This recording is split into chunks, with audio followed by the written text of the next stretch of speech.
Evangelizai, evangelizai e de evangelizar. Seja bem-vindo ao Sistema de Evangelização Ide e Evangelizai, a voz de Deus no seu lar.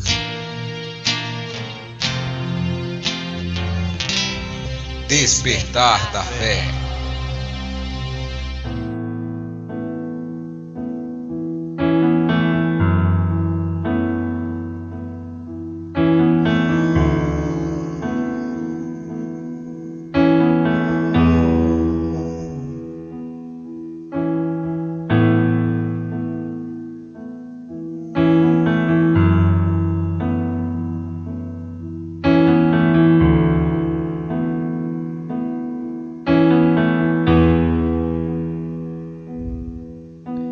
Eu quero estar contigo, mãe, sentir o teu perfume de santidade, de santidade. Derrama o teu amor em mim, conduza-me ao teu filho, que é santidade.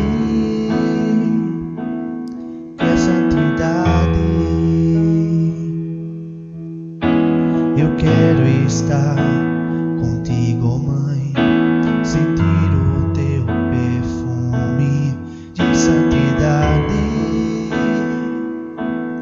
de santidade. Derrama o teu amor em mim, conduza-me ao teu filho, que é santidade, que é santidade. Imaculada, me leva aos céus, ao teu amor eu sou fiel, por isso eu estou aqui. Ó mãe, me ajuda a prosseguir. Imaculada, me leva aos céus, ao teu amor eu sou fiel, por isso eu estou aqui. Ó mãe, a prosseguir, a prosseguir. Oh, a prosseguir. Me coloque em teus braços, me leva ao céu, pois ao teu filho eu quero ser fiel, por isso eu estou aqui. Oh mãe, me ajuda a prosseguir. Coloque em teus braços, me leva ao céu, e ao teu filho eu quero ser fiel, por isso eu estou aqui. Oh mãe, me ajuda a prosseguir, a prosseguir. Oh, a prosseguir.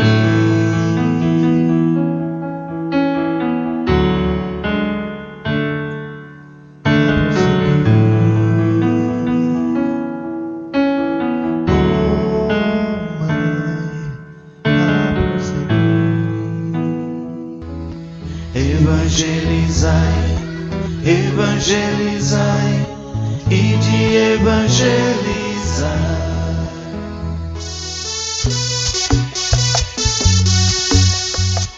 Boa tarde.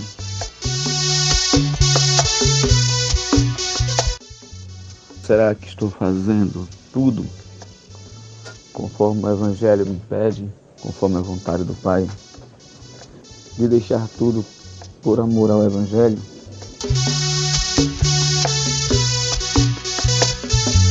Cristo foi o primeiro a fazer isso, né? Jesus foi o primeiro a fazer isso.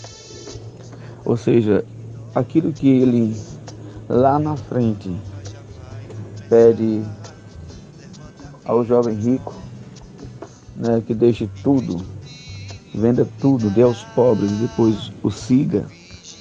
Ele havia feito isso também. Jesus havia feito isso.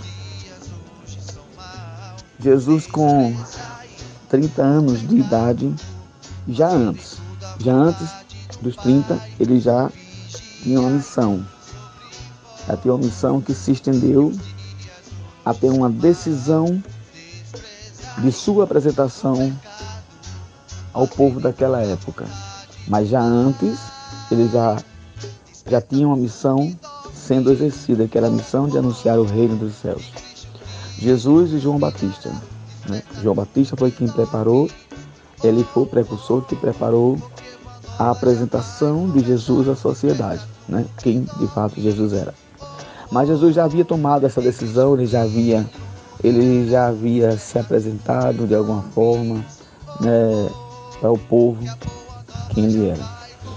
Só que aos 30 anos, quando de fato decidido, quando de fato bem esclarecido da sua missão,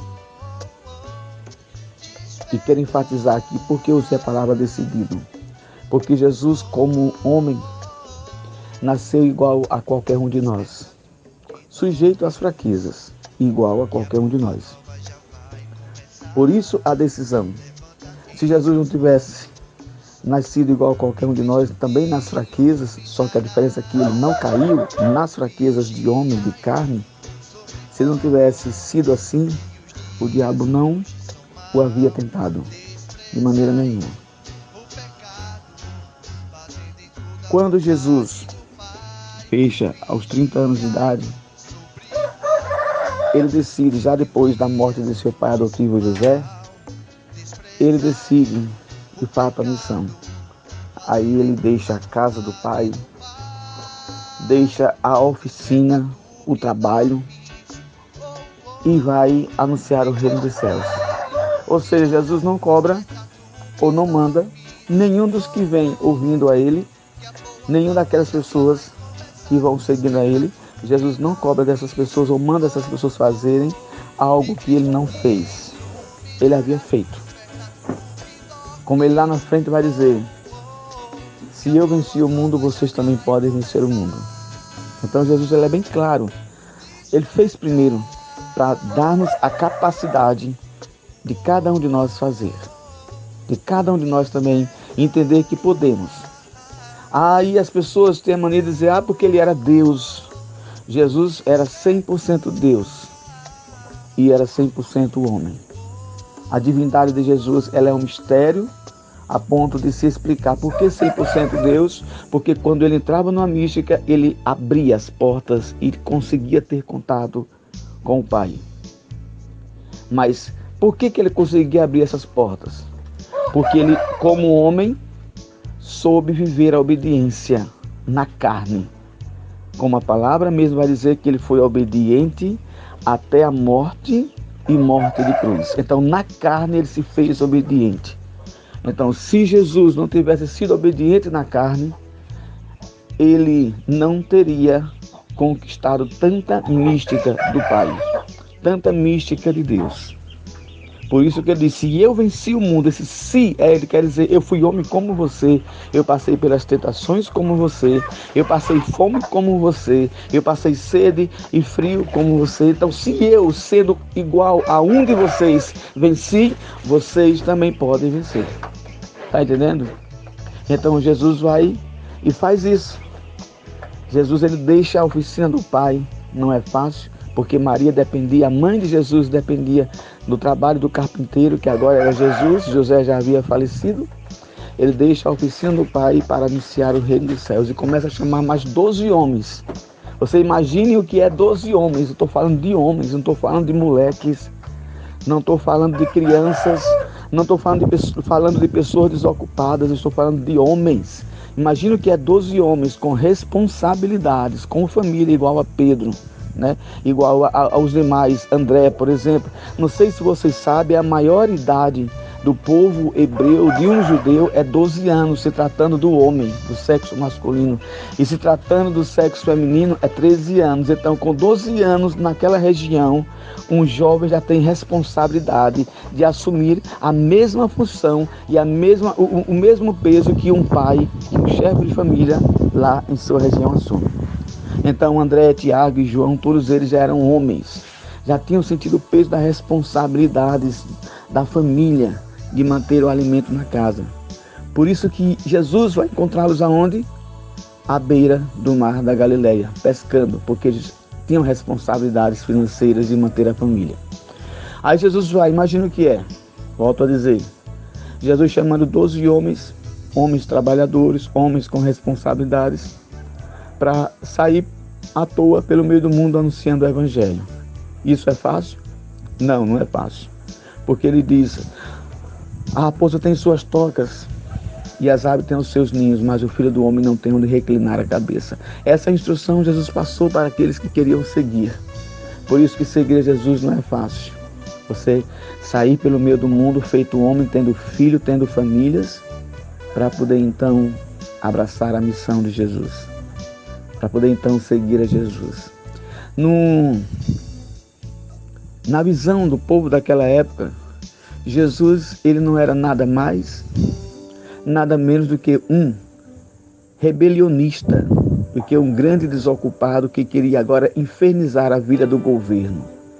Porque ele, como uma pessoa que não trabalhava, só vivia falando do reino dos céus, então ele era um preguiçoso e com ele todos aqueles que o seguiam, os 12 agitadores da época, que eram os discípulos. A palavra discípulo, vocês sabem, que significa seguidor, aprendiz. Isso é a palavra discípulo. Então, com aqueles 12 seguidores, aprendizes de Jesus. Jesus, quando ele diz isso, para poder a gente viver a imagem do Messias evangélico, do Messias do Evangelho, nós precisamos olhar quem foi esse Messias do Evangelho. Há três munos que caracteriza quem foi esse Messias evangélico. Primeiro, ele foi o Cristo pobre, porque ele deixa a casa do pai, deixa a casa da mãe, deixa tudo, se desapega do dinheiro para então entrar na missão do reino dos céus. Se nós observarmos, quando Jesus faz isso, ele mesmo diz, eu não tenho onde reclinar a cabeça, então ele vivia de favores. Isso não é fácil, viver de favores. E eu provo com textos bíblicos, uma das pessoas que fazia grandes favores na missão de Jesus. Vamos dizer assim, que essas pessoas eram colaboradores da missão de Jesus. E quem era? Lázaro e as duas irmãs de Lázaro, Marta e Maria. Sempre que Jesus ia a Betânia, o lugar onde Jesus podia reclinar a cabeça e fazer uma refeição para recompor as suas forças, era na casa de Lázaro, Marta e Maria. Por isso que quando Lázaro morre, Jesus sofre, Jesus chora, porque ele demonstra ali um grande sentimento pelo amor que ele tinha a Lázaro, porque Lázaro o apoiava na missão que ele fazia. Então, um dos grandes colaboradores da missão de Jesus era Lázaro, Marta e Maria, os três irmãos. Então, a primeira imagem do Cristo munus, do Cristo que deixou tudo, é a imagem de um Cristo pobre, que nós encontramos no Evangelho. Depois que ele diz, deixa tudo, deixa a tua casa, deixa teu pai, deixa a tua mãe, deixa a tua parentela, vem e segue-me. O que Jesus propôs aí no Evangelho, não só para esse jovem rico, mas também propôs para outras pessoas que vieram à frente e até antes dele, é a mesma coisa que Abraão recebeu como proposta de Deus. Abraão, nós sabemos que Abraão ele tinha família. E Abraão ele era de uma família que adorava a deuses pagãos. Seus pais, seus parentes adoravam a deuses pagãos. E Deus aparece a Abraão e diz, Abraão, deixa a tua parentela, deixa a casa dos teus pais e vai a terra aonde eu te mostrarei. Então Abraão vai, não acreditando nos deuses de sua família, de sua parentela, escutando essa voz, fazendo essa alocução, a locução é voz interior, fazendo essa alocução da voz de Deus em seu interior, ele vai e deixa a casa dos seus parentes, que tinha tudo. A família de Abraão não era uma família, como a gente vê, pobrezinha, não. Era uma família bastarda. Era uma família que tinha terras, que tinha gados, não vivia à mercê de ajuda de ninguém. Abraão vai e deixa sua parentela com a sua mulher, com a sua família e vai, então, em busca dessa terra prometida. Essa passagem de Abraão, irmãos, é a mesma passagem de Jesus. Quando nós queremos ir em busca de uma terra prometida, para chegar lá nessa terra prometida, nós não temos que levar bagagens, nós não temos que levar nada, absolutamente nada. Temos que sermos desapegados a tudo isso. Está entendendo? Comparando a mesma situação de quando você quer fazer uma viagem para longe. Se você quer levar muitas coisas dentro de um avião, você tem um limite. Tem um limite do seu frete, da sua mala. Além daquilo, você não pode levar. Mas se o avião estiver sofrendo uma turbulência lá em cima, tudo que é de peso tem que ser jogado fora. Então nós temos que nos desapegar a tudo. Porque a viagem que nós vamos fazer para os céus, não cabe a nós levarmos nenhum bens materiais para lá. Nenhum. Lá não precisamos de nada disso.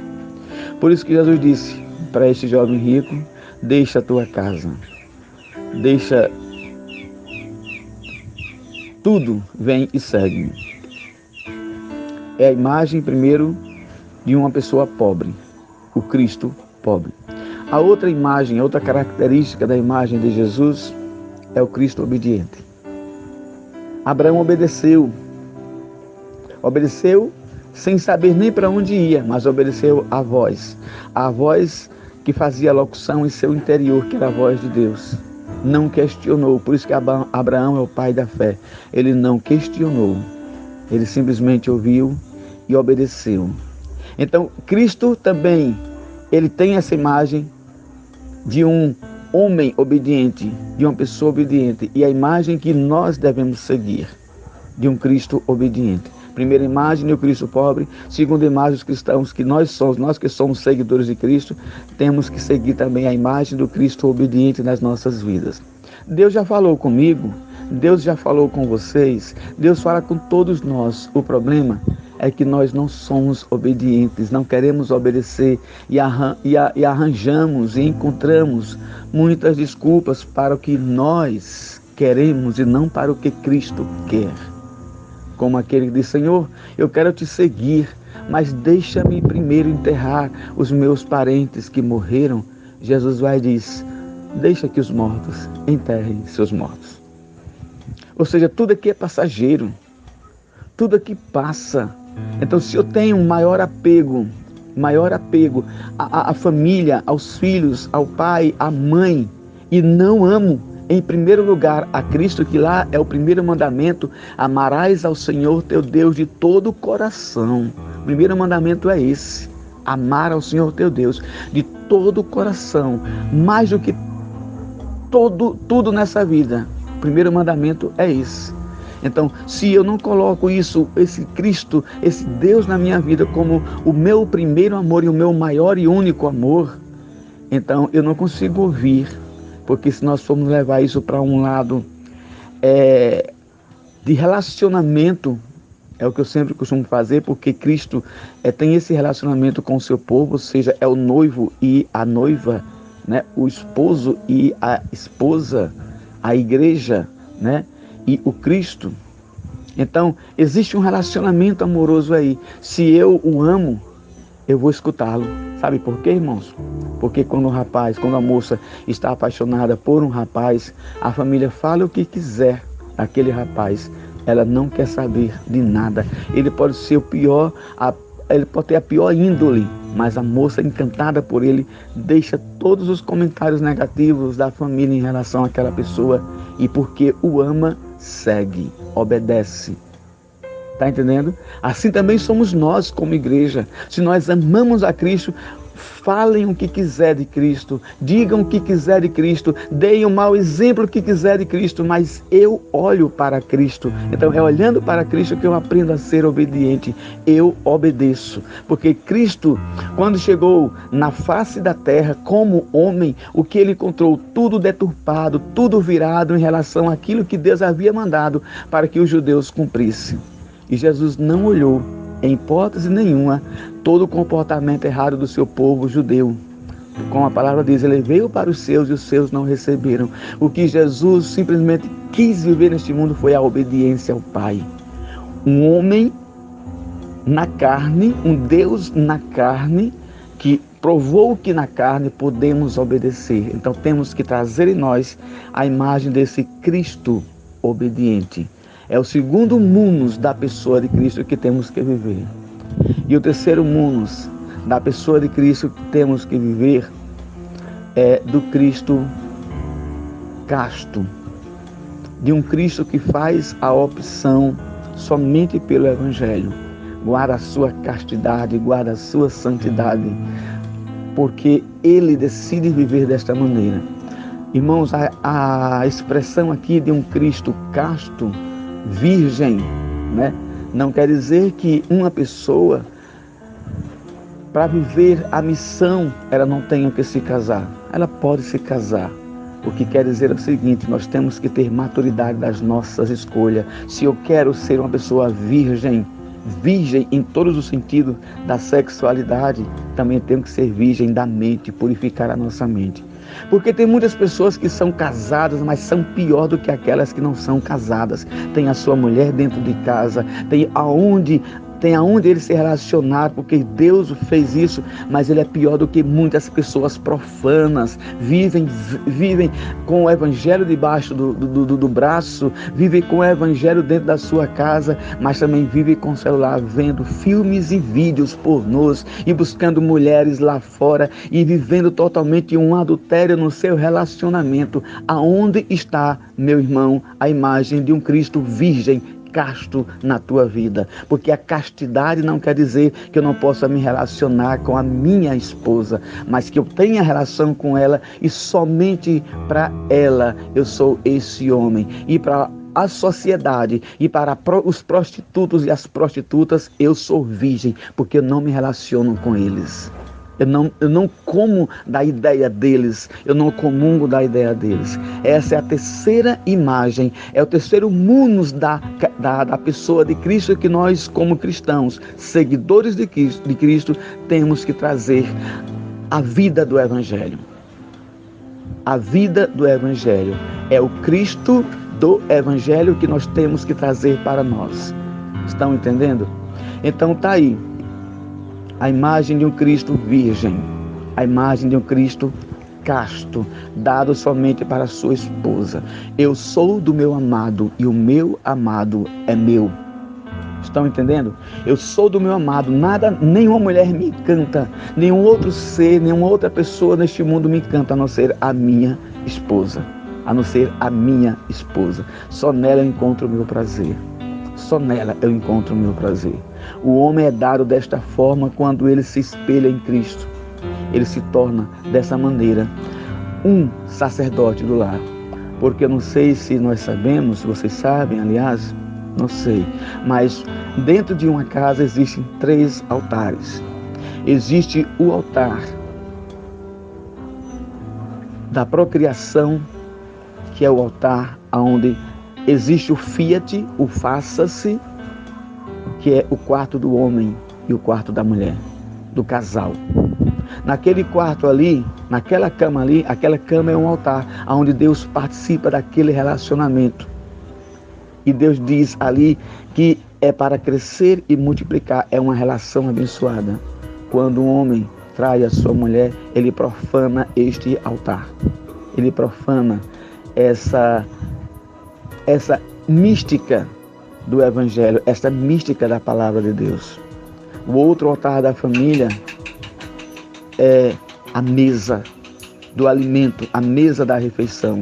Na mesa da refeição, nós fazemos o mesmo que Cristo fez como sacerdote do lar, porque o homem ele é sacerdote do lar, o homem. Então, na mesa, que é a mesa em que nós temos as cadeiras em redor, a mesa da refeição, ali o sacerdote, que é o chefe da família, que é o dono da casa, ele reúne a sua esposa, ele reúne os seus filhos e ali ele vai celebrar o seu martírio, o seu suor derramado, a labuta que ele deu no dia a dia, transformando aquele suor em alimento e pondo na mesa a dignidade. Foi assim que Cristo fez com os discípulos. E naquele altar ali, que é o altar do sacrifício, que é o altar, que é a mesa da casa, acontece que o que o filho está se alimentando, o que a mulher está se alimentando, o que a família está se alimentando, é o sangue e é o suor do marido derramado e transformado em alimento para aquele altar. É isso que acontece. Então ali é o Calvário, onde o homem está dando a sua vida pela família dessa forma. Ninguém tem maior amor do que aquele que dá a vida pelo próximo. Cristo foi o primeiro a mostrar isso, mas ele deu como exemplo para que o homem dentro da sua casa também fizesse isso. Mostre esse maior amor através do trabalho e do suor derramado pela sua família. E o outro altar da família, o outro altar da casa é o altar da castidade, em que um jovem, aprendendo com o pai, aprendendo com a mãe, ele também consagra a sua cama, o seu quarto para a santidade. E ele não leva de maneira nenhuma profanações para este altar da castidade, o altar da pureza, o altar da singeleza, da espiritualidade daquele jovem. Mas isso é preciso que o sacerdote do lar, que é o homem, ele tenha essa personificação da palavra em sua carne. É quando o verbo se faz carne e habita no meio de nós. Cristo, ele é o verbo, ele é a palavra. Ele se fez carne e habitou no meio de nós. Assim também, como é que eu pego essa imagem do Cristo verbo na minha vida? Quando eu me alimento desta palavra, como diz no livro do Apocalipse: toma, come, na tua boca será doce, mas no teu ventre será amargo, porque não é fácil de viver. Não é fácil, irmãos, mas não queiram ninguém se aproveitar desse não é fácil. Não é fácil, mas se Cristo deu é porque é possível sentir, degustar, se alimentar e deixar com que essa palavra se transforme carne. Se transformar carne quer dizer, eu olho para o meu irmão, eu olho para a minha irmã e vejo que Cristo está nele, porque ele vive esta palavra. Quem é que mais vai dar testemunho de você? Não é o seu pastor, não é o seu padre, não é o seu amigo. Quem mais vai dar testemunho de você, do que realmente você é a tua família. Porque ali você se faz sacerdote, ali você se faz com que a palavra desse Cristo na sua carne se transforme em uma palavra verdadeira. Amém? Deus abençoe a todos e vamos viver esta palavra em nome de Jesus.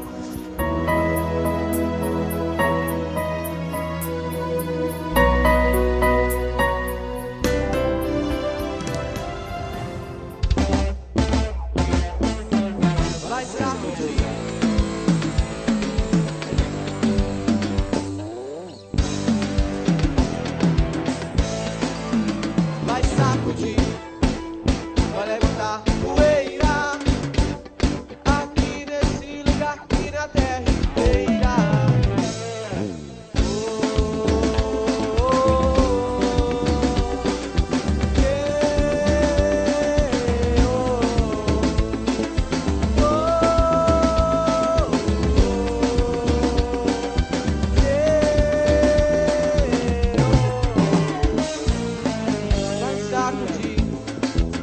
Vai levantar poeira aqui nesse lugar, aqui na terra.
sopra sobre esses ossos para que revivam.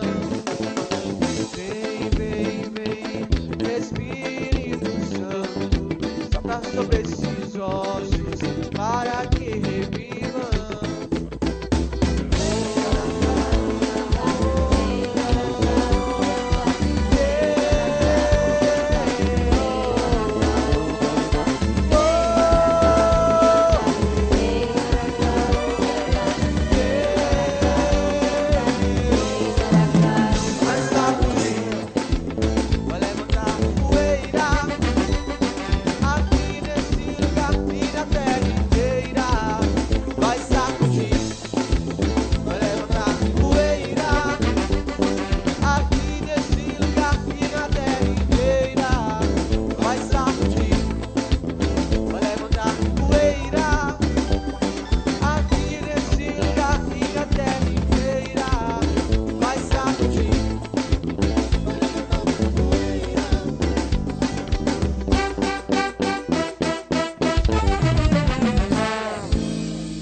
Evangelizai, evangelizai, e de evangelizar.